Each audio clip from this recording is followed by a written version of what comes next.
Anak kami sekalian, kembali lagi kita berjumpa di pertemuan yang ke-8 di kelas 11 IPS, yang mana hari ini adalah topik terakhir di bab 4. Nah, kita menyambung topik yang minggu lalu, yaitu H, upaya penyelesaian konflik. Ini ada beberapa.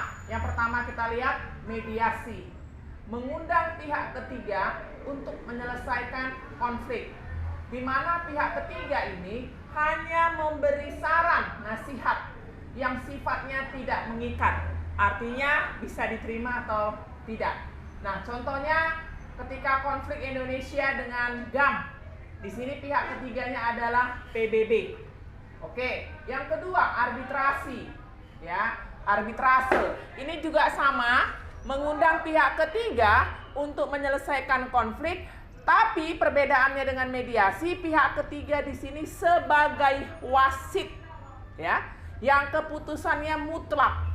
Berarti mutlak ini apa, anak-anak? Harus diterima, harus ditaati oleh mereka yang berkonflik.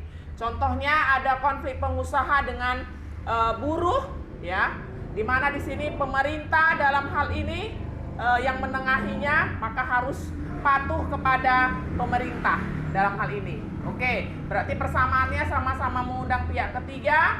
Di sini pihak ketiga di mediasi hanya sebagai mediator, ya, yang hanya memberi saran nasihat. Kalau di arbitrasi pihak ketiganya sifatnya mutlak atau sebagai wasit. Oke, yang ketiga, konsiliasi.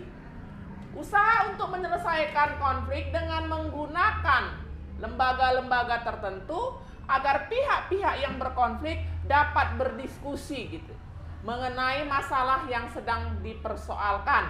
Contohnya lagi-lagi misalnya pengusaha dengan buruh. Nah, mereka mengundang Departemen Tenaga Kerja untuk menyelesaikan masalah yang ada di antara mereka. Yang keempat, negosiasi.